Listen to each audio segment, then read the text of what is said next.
साधना देवी माँ की परम भक्त थी। उसे विश्वास था कि उसकी शादी जब भी होगी वो देवी माँ की कृपा से ही होगी।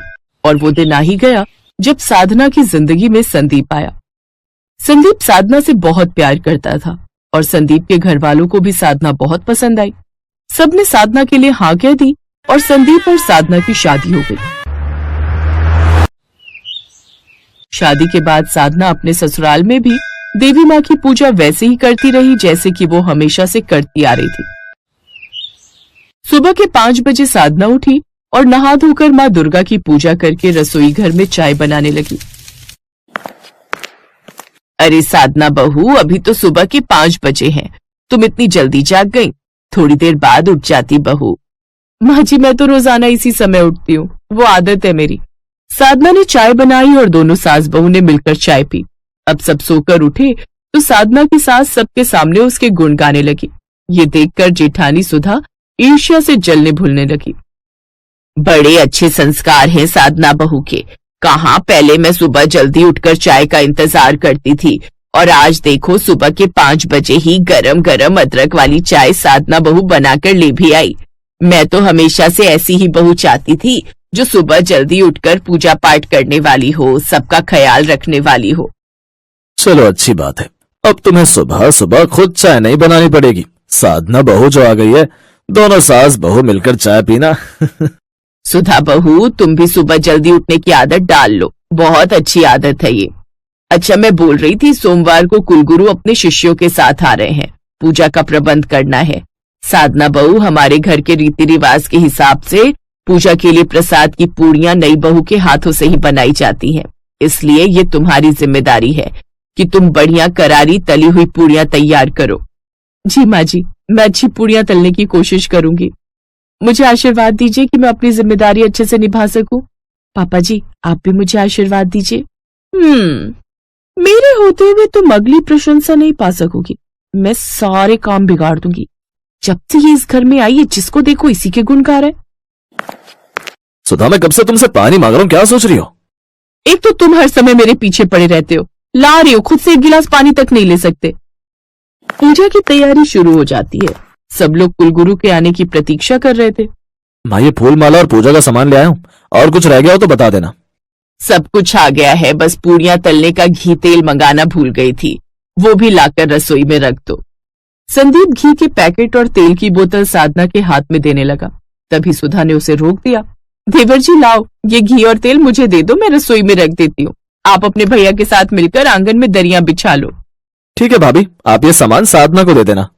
सुधा ने घी और तेल अलमारी में छुपा कर रख दिया। उसने रसोई से भी सारे घी के डिब्बे और बोतलें हटा दी और अपने कमरे में छुपा दी।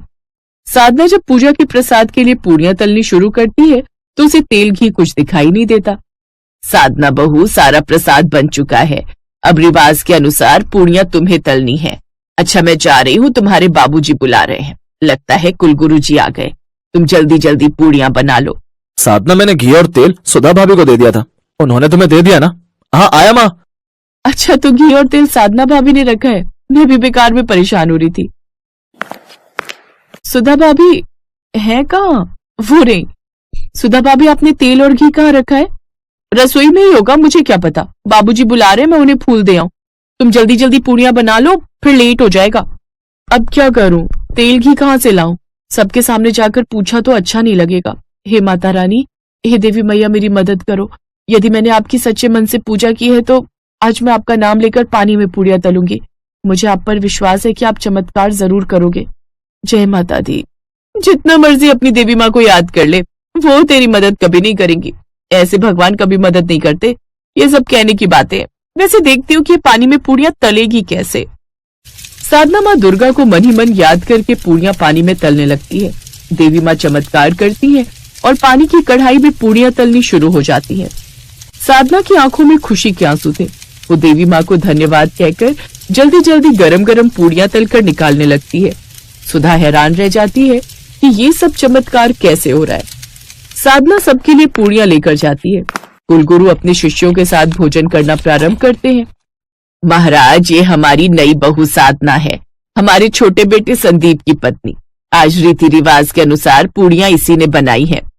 अच्छा, कई बार मैंने भोज पर तेल और घी की तली पूड़ियां खाई हैं, पर पानी में तली पूड़ियां पहली बार खा रहा हूं। पानी में तली पूड़ियां महाराज?